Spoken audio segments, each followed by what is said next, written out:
Pois é, eu sou o artista plástico João Orlando de Freitas Zogby. Olha que nome, né? Minha mãe e meu pai aí escolheram esse nome grande, mas eu assino como João Zogby. Eu nasci dia 16 de junho de 1958. Fiz agora há pouco 60 anos. E graças a Deus, né? Estamos com saúde, vida longa para todos nós. Mas lá atrás, tudo começou quando meu pai, César Zogby, o pioneiro, encontrou com Dona Hilda de Freitas Zogby, filha do diretor dos Correios na época, José Alves de Freitas, o Freitinhas. E ela trabalhando no governo, na época, os dois, né, que era do CESP, antigo CESP, que é a Sulcam hoje, eles se encontraram lá, namoraram, casaram e tiveram 3 filhos, né?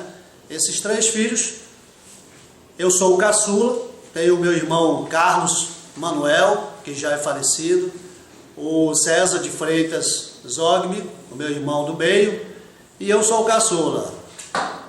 E foi construído toda uma história em cima do César Zogby, meu pai, né, que é o comerciante, onde foi construído no antigo Mercado Central, antes de pegar fogo. Quem conhece essa história do mercado pegou fogo, eu também não sabia, mas entrevistando ele me contou que tinha uma loja lá dentro que pegou fogo, chamava Sucuri. Era uma loja de estivas, né, de material para garimpo, para o pessoal que explorava borracha, né? E ele, mudando dali, depois do incêndio, criou a Casa Dragão. A Casa Dragão todo mundo conhece, que é ali na Barão do Rio Branco, era uma casa que era próxima ali do Miguel Arcanjo, todo mundo se conhecia na época, e o Miguel Arcanjo foi um dos que deu o maior apoio para ele na época, de emprestar algum material de construção para ele começar. É tipo um crédito, né? E ele atendia todo mundo, o governo do estado e tal, e se tornou um grande empresário. Daí, construindo pelo amor do futebol, foi o fundador do Flamengo, né? Encontrou o Dudu na época, do Eduardo Lima e Silva, e criaram o Flamengo. Há uma polêmica aí, o Dudu, como carioca, ele era Bangu, e o papai Flamengo. Então eles disseram, o Flamengo era mais famoso, sempre foi mais famoso na época do que o Bangu. Eles criaram o Clube de Regatas Flamengo com o mesmo nome, inclusive. Aqui não tinha regata, mas eles criaram, que é o rolo compressor da Gringolândia. E daí seguiu a vida deles, do meu pai e minha mãe, criando os 3 filhos. E daí ela, ainda nova, aos 48 anos, veio a falecer, doente de um tumor que apareceu no cérebro. E daí nós fomos morar em Belém. Em 70, pleno campeão, depois da Copa do Mundo, o Brasil foi tricampeão, nós fomos morar em Belém. E lá ficamos 2 anos, foi quando minha mãe faleceu, e eu tive que voltar, eu e meu irmão do meio. O Carlos ficou com o papai aqui em Porto Velho, o irmão mais velho. E daí nós voltamos para Porto Velho, e eu, homenageando a minha mãe, que na época, aos 8 anos de idade, ela produzia arte. Ela tinha um ateliê em casa e produzia artesanato. Ela fazia muita obra de arte, assim, pintura, desenho, objetos de decoração, né? Ela construía presépios, era muito legal. Ela curtia muito isso, que ela foi lá do Maria Auxiliadora, interna. Então lá ela teve uma educação diferenciada, né? Naquela época, pessoas internas vinham pessoas da Itália, né, as irmãs, e passava muita informação sobre cultura e arte, que isso é muito bom, que faz a diferença. E ela fazia isso, inclusive música. Eu fui escutar música com ela, música clássica. Depois do almoço a gente saía, ela tinha o momento da sesta, né, do descanso do almoço, e ela fazia a gente ouvir música clássica. E isso não se faz mais, né? É uma coisa muito interessante. E falando nisso, voltando um pouco antes, o nome da Casa Dragão, do César Zogby, né, que tinha aquela propaganda na Rádio Gaiari, Casa Dragão de César Zogby, aí o dragão lá rugia, ficou um negócio muito interessante. Foi quando ele foi de lua de mel com a minha mãe para o Rio de Janeiro. Eu tenho uma fotografia linda dela lá na praia de Copacabana, na época que era uma praia linda, maravilhosa, em que ele viu uma loja lá que se chamava Dragão. Aí ele, quando voltou, ele montou a Casa Dragão, já homenageando esse nome que ele achou que era um nome forte.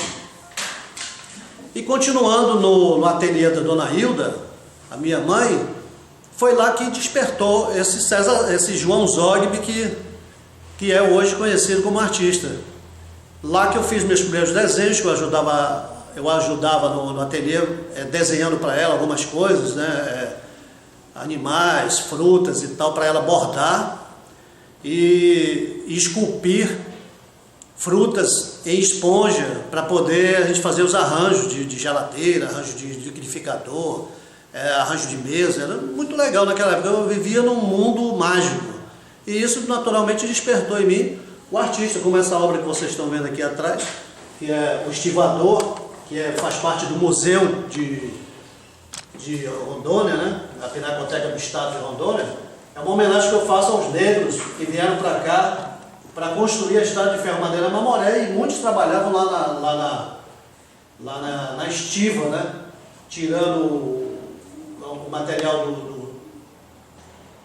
dos navios para colocar nos caminhões para distribuir na cidade. Então eu conheci esse senhor aqui, é uma homenagem, é um retrato de alguém que eu vi. O senhor Manuel era um homem que tinha muita força, então era impressionante quando ele carregava um saco de 60 quilos na cabeça, aí, no ombro, e também um camburão de óleo. Todo mundo ficava impressionado com ele, principalmente na vazante do Rio Madeira, que tinha aquela ladeira, né, do barranco. Ele vinha lá do rio com um camburão de óleo na cabeça, todo mundo ficava impressionado com a força que ele tinha. E isso é uma memória, eu pintei depois de muitos anos que eu vi isso, né, de 87 essa obra. Isso na década de 60, que ele trabalhava na Estrada de Ferro.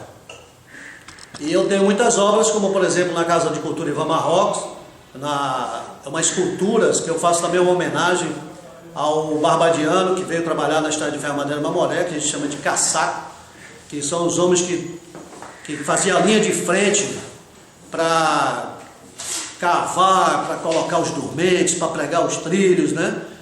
E essa era a minha observação da cidade como cultura e como a formação que eu tive através da minha mãe e do meu pai, trabalhando com eles, tanto no comércio.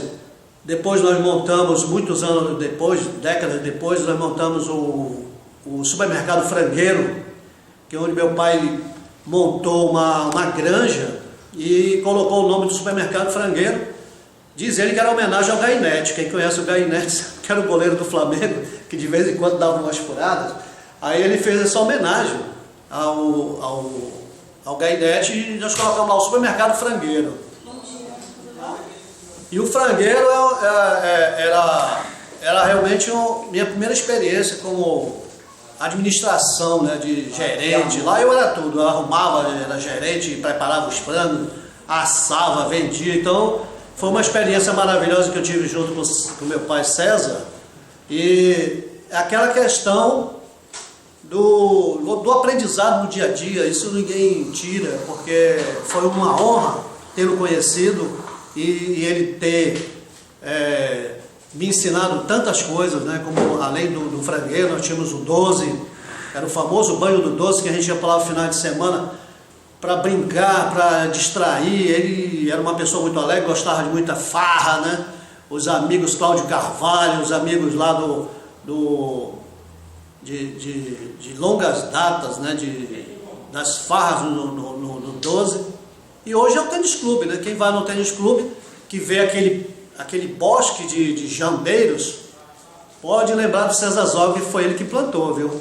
Ele tinha uma visão, era uma pessoa, um visionário, né? Uma pessoa que tinha uma visão muito além da época dele, e faleceu agora aos 94 anos, depois que ele fez aniversário, um mês depois ele faleceu, e deixou essa saudade. Mas o César Zogby, como nós conhecemos ali da família, um cara super alegre, super pra cima, que até o último momento do leito de morte, ele estava brincando, e ele falou uma vez para mim assim: o tempo para mim está acabando, eu estou chegando no fim, eu estou sentindo que eu estou morrendo. Mas eu deixei um legado maravilhoso, que realmente ele, do segundo casamento dele, ele teve uma família maravilhosa, tem uma família maravilhosa aí, que são mais 4 irmãos, né? Que é a Regina, o César, o Robespierre e a Verinha, a Vera Lúcia. São pessoas que já deram netos, né? Os netos já estão casando, já está vindo bisneto por aí. E é uma família unida, coesa, lá da Zogby Empreendimentos, né? Em que o César encabeceia e leva esse legado do César Zogby, desse visionário que não só construiu lá atrás, né, na década de 40, 60, 80, onde ele parou e foi cuidar só de filhos e netos, mas ele deixou um legado. Hoje o Tênis Clube é um espaço maravilhoso, até o presidente lá, o seu Júlio, um dos donos majoritários do Tênis Clube, ele fala: o César Zogby guardou isso aqui para nós, porque é um lugar tão de amor, tão bonito, tão maravilhoso, que o Tênis Clube é um dos clubes que deram certo em Porto Velho, tantos outros clubes que tivemos já, né? E Tênis Clube está aí a todo vapor, é um dos melhores lugares de lazer, mas lá quem plantou foi César Zogby, né? Isso a gente nos orgulha muito de falar isso. Agora, falando do artista, eu tenho algumas ressalvas a fazer desses artistas de todos os artistas que têm dificuldades em conquistar seu espaço, de buscar seu próprio talento, desenvolver o seu próprio talento. Olha, eu acho que, além de sorte, né, de ter nascido numa família maravilhosa e ter tido apoio, eu acreditei, né, e de que um dia eu ia ser um artista, porque... E um fenômeno disso tudo, eu acho que eu posso me enquadrar no fenômeno, porque eu não tenho escola de arte. Eu não tenho, a única formação que eu tenho, eu já falei, foi no ateliê da minha mãe. E lá eu descobri esse artista que eu sou. E eu me considero um bom artista, hein? Não precisa ninguém me falar isso não, eu tenho consciência disso. Por essa obra e outras que vocês vão ver, acho que eu tenho esse know-how. Agora, nascer na beira do Rio Madeira, a gente deve botar essa culpa também nessa água que desce das Cordilheiras dos Andes e vem rolando aí, até chegar aqui nessa curva dessa cachoeira que tinha aqui em Santo Antônio, que hoje é hidrelétrica. Essa água deve ter algum mistério, alguma energia que adentrou nesse vale que chamamos de Porto Velho. E eu nasci nasci e criado ali na Duque de Caxias. Eu nasci na maternidade da Civargas, que é na Carlos Gomes ali, né? Aí depois fui ser criado na Duque de Caxias. E na Duque de Caxias nós temos o Júlio Carvalho, que é um grande artista, todo mundo conhece. Nasceu ali, é meu vizinho, somos amigos quase contemporâneos, ele é mais velho que eu. Mas eu já vi o Júlio Carvalho naquela época de jovem, adolescente, na oficina do pai dele, fazendo arte, trabalhando com arte, artesanato, fazendo caminhões. Eu tinha um caminhão de madeira que foi feito por ele, pelo pai dele, o seu Carvalho. Então, tem outros artistas que foram ali, o futebol, os grandes craques, Hermógenes, o Meireles, o Remédio. Essa turma que jogou bola em Porto Velho morava na Duque de Caxias. Então a Duque de Caxias tem uma energia maravilhosa. E disso, lá na Duque de Caxias nós fizemos um espaço na minha casa que se chamava Porto do Velho Artesanal. Esse bar era uma maravilha, era uma energia sensacional, onde nós tivemos uma amizade ali. E construímos lá, eu era sócio, nós fizemos uma sociedade, eu e José Monteiro, né, o filho da dona Alda, e presidente da Jerusalém da Amazônia. E lá nós convidamos nada mais, nada menos, que está aqui com a gente, daqui a pouco ele vai falar, Valdemar Nazareno, era o nosso cozinheiro, mestre e fazia aquele peixe que só ele sabe fazer, cara. Então o Porto do Velho tinha isso, ele tinha uma boa música selecionada pelo Monteiro, tinha música ao vivo pelo saxofonista lá e um violonista, tinha um peixe maravilhoso feito pelo Nazareno, e a gente mesmo atendia, fazia um coquetel gostoso, o pessoal gostava muito, o Monteiro fazia uma caipirinha bacana. Então existiu também, para registrar isso aí, o Porto do Velho artesanal. Quando chegou o pessoal do samba, lá do Rio de Janeiro, Maracanã, o Neguinho Orlando, que já faleceu, Orlando, saudade, era um cara bacana. O Orlando, uma vez, chegou lá no Porto do Velho artesanal, para a nossa decoração ser uma decoração rudimentar, era rústica, era uma coisa artesanal. Ele chegou para nós lá e olhou assim, se assustou com o bar e disse assim: poxa, parece que nós estamos no mundo dos Flintstones.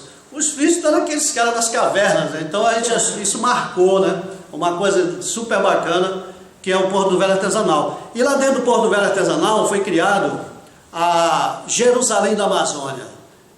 A gente sentava ali na hora que não tinha cliente e começava a conversar sobre cultura, sobre o que nós podíamos fazer de melhor. E nós botamos a cabecinha para funcionar, eu, Nazareno e Monteiro, e botamos a cabeça para funcionar e saiu a Jerusalém da Amazônia. E lá eu desenvolvi um projeto nessa casa que eu morava ali, desenvolvi um projeto da Jerusalém da Amazônia, um projeto arquitetônico, né, mas já estava na cabeça de todo mundo. O projeto arquitetônico, e na época nós fizemos um lançamento no Arte Centro, que hoje não existe mais. Lá nós fomos chamados de loucos, porque aquele era um projeto absurdo, não era possível fazer, era muito grande, exageradamente grande, era uma cidade cenográfica. Então nós usamos esse chamado de loucos como um desafio, e esse desafio levou 30 anos para ser realizado, mas nós fomos realizando, acontecendo a peça. Cada ano a gente fazia um cenário de verdade, de alvenaria, como vocês vão conhecer, e fazia de madeira, improvisado. Fizemos muita peça aqui na cidade, fazendo improvisado ali no Barão dos Solimões, aqui no centro de Porto Velho, na frente do Palácio do Governo, na nossa saudosa fonte luminosa, que eu não sei por que tiram as coisas nossas. A nossa cultura é muito... aparecem pessoas que não conhecem a nossa história, chegam aí e desaparece tudo, né? Espero que na Jerusalém daqui a 10, 20 anos não aconteça isso. O ano passado queriam tirar as esculturas da Casa da Cultura Ivan Marrocos, como se dizendo que não estava de acordo com a arquitetura do prédio. É uma pena a gente ouvir umas coisas dessas, né? Porque a história se faz como ela é. Já pensou se eu tirar as 3 caixas d'água lá da Praça das Caixas d'Água do Caiari, para dizer que elas estão mal posicionadas, que não sei o quê? Eu acho que nós devemos deixar como a história foi construída, como a nossa estrada de ferro Madeira Mamoré. Ela está lá, nós não vamos colocar do outro lado do rio. A história aconteceu aqui. Vamos respeitar a nossa história, aproveitando essa oportunidade, né? E lá na Jerusalém da Amazônia eu tenho muitas obras minhas lá, que é a Santa Ceia, a maior Santa Ceia até provar, é o contrário. A maior Santa Ceia feita em alto relevo dentro da nossa administração lá do Barracão. Essa obra é interessante porque ela foi feita, como é possível fazer obra de graça, e obra com pessoas que gostam de arte, que precisam de arte. Foram nós mesmos lá, o Nazareno, o Carlinho Noé, o Monteiro, tantos outros que estavam lá naquele momento ali, o Índio, o saudoso Índio, né, o Davi, estavam lá fazendo a massa para mim. A gente jogava na parede, eu ia recortando e fizemos uma grande Santa Ceia. Ela tem 3 metros por 1,5. É uma Santa Ceia linda, que eu vou mostrar para vocês. E a questão é de você ter vontade de fazer. Lá eu tenho também uma escultura do São Francisco de Assis, na frente da igreja, que é a nossa igreja linda, Nossa Senhora Aparecida, que é em forma de um barco. Tem uma gruta, dentro da gruta tem a Nossa Senhora Aparecida, que foi a primeira escultura que eu fiz lá na Jerusalém. Tem uma escultura lá no Palácio de Herodes, que é de uma escrava jogando a água dentro da piscina. Então, arte é isso, é você querer fazer. Um recado para os nossos dirigentes da cultura, né? Prefeito, secretário de Estado: comprem obra de arte para a cidade. Porto Velho está precisando de arte. Nós não temos praça com arte. Eu sei do Júlio Carvalho, que já colocou várias obras de arte dele maravilhosas, como o Índio lá na BR, como aquela obra lá ali na Jorge Teixeira. Mas só isso? Pô, nós temos artistas, muitos escultores, temos Geraldo Cruz, tem Pedro Furtado, tem Rita Queiroz, tem tantos artistas. Por que essas obras não se tornam públicas? Por que não estão nas bibliotecas? Por que não estão nos museus? Por que nossa pinacoteca é tão pobre, precisando dos artistas doar? Por que não comprar? Os artistas também pagam contas.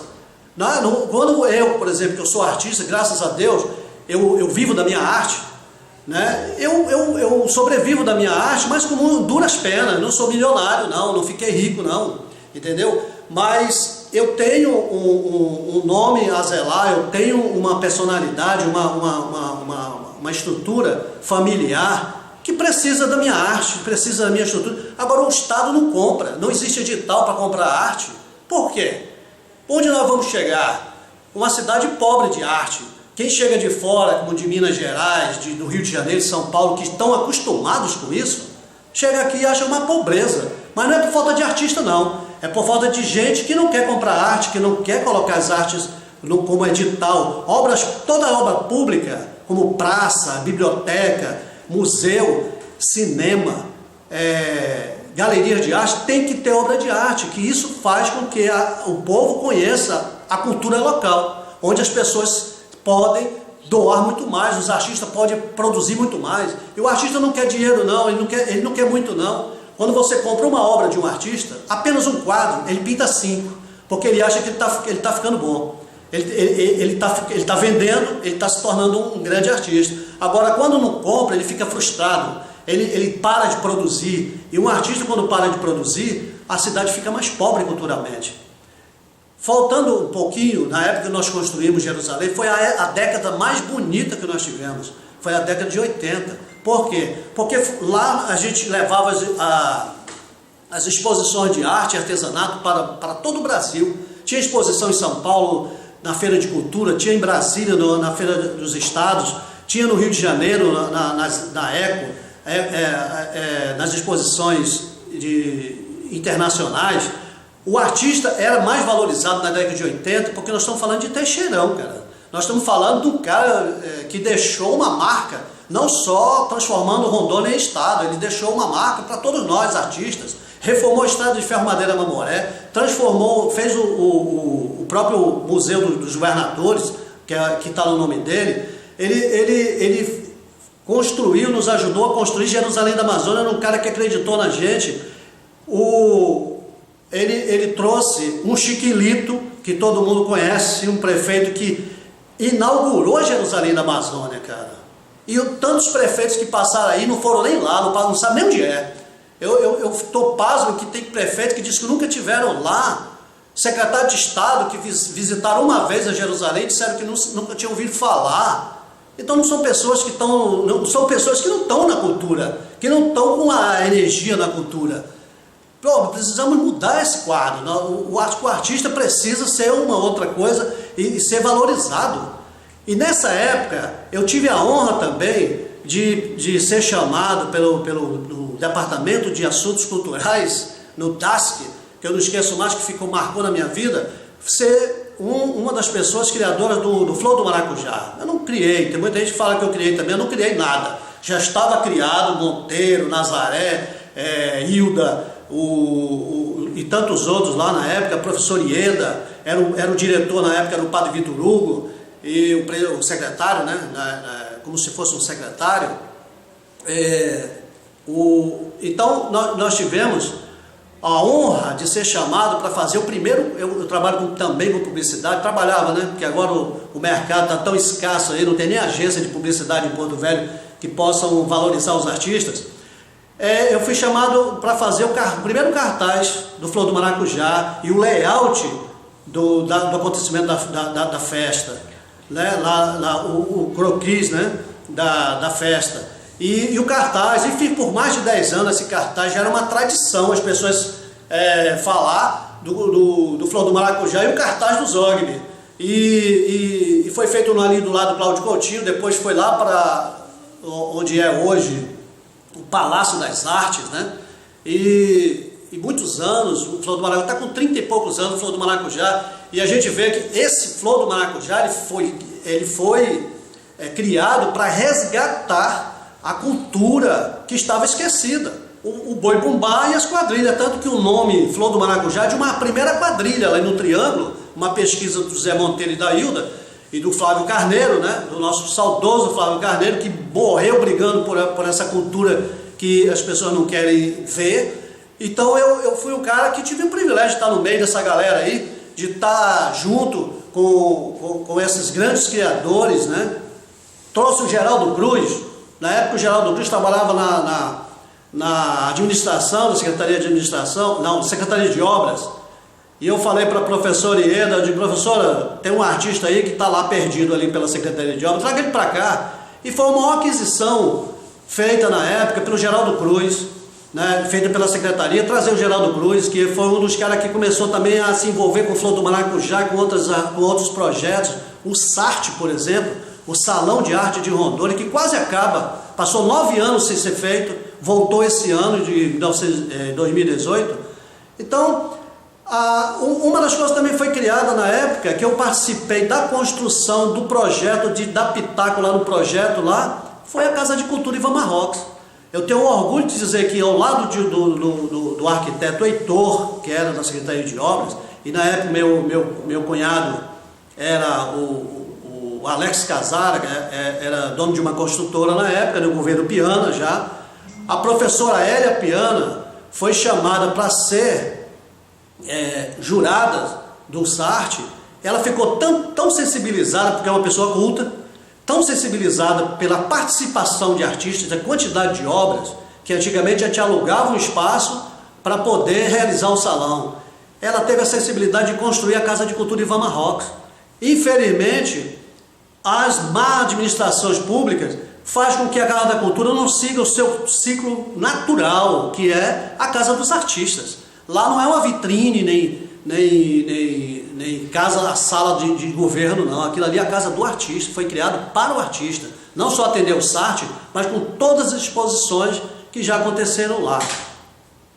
Eu gostaria de registrar também uma coisa que eu participei e fiz com muita maestria. Eu fui descoberto também na época como chargista, né, fazer cartoon, charge. Eu adoro fazer essas brincadeiras de desenho e criei os 2 personagens mais famosos que ficaram registrados, que é a Revista Nossa. Quando chegou o Tênis Clube em Porto Velho, a Revista Nossa, eles criaram a Revista Nossa, que era uma revista social, que era para registrar as pessoas que circulavam dentro do clube. E eles sentiram a necessidade de ter uma charge para contar essas histórias também. E eu criei um personagem chamado Miratinga. Vocês sabem o que é Miratinga, né? É uma árvore, isso. Então, eu criei um índio, que era o Miratinga. O índio era pequeno, mas a pena dele era grande. Então, eu ficava engraçado, eu contava aquelas histórias regionais. E daí, foi um salto para mim, quando chegou o Diário da Amazônia em Porto Velho, há 25 anos atrás, eles viram essas charges da Revista Nossa e me levaram para lá. Então foi legal, porque aí surgiu um novo artista, surgiu um cartunista, e daí fui me transformando, passando os anos, comecei a pegar gosto pela essa realidade do jornalismo, e acabei indo para a faculdade, voltando para estudar, tardiamente, mas me formei aos 50 anos, né, em jornalismo. Fiz jornalismo lá na Uniron. Foi duro, foram 5 anos ali na raça, mas consegui me formar, ter o nível superior em jornalismo. Isso é um negócio maravilhoso.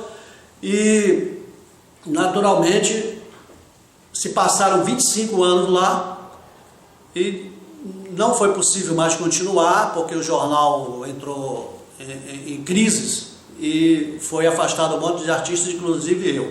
Mas tudo bem, marcou uma história, nada é para sempre. Eu acho que não tem rancor nenhum, nem mágoa nenhuma. Eu acho que toca para frente. O que vem agora é esse novo artista, com toda essa bagagem do jornalismo, das charges, desde o ateliê da Dona Hilda. Ressalto isso aí porque é com muita honra. Foi lá que ela acendeu aquela luz na minha mente e eu me transformei num artista. Eu conheço muita técnica apenas olhando os museus que eu visitei pelo Brasil afora, sem ter uma sala de aula para me desenvolver minha técnica. Eu fui desenvolvendo só autodidata como artista. Faço reforma em obras de arte, esculturas, restauro quadros, em todas as técnicas, tanto na parte de a arte clássica, acadêmica, enfim, moderna, e faço também minhas obras também nessa mesma técnicas.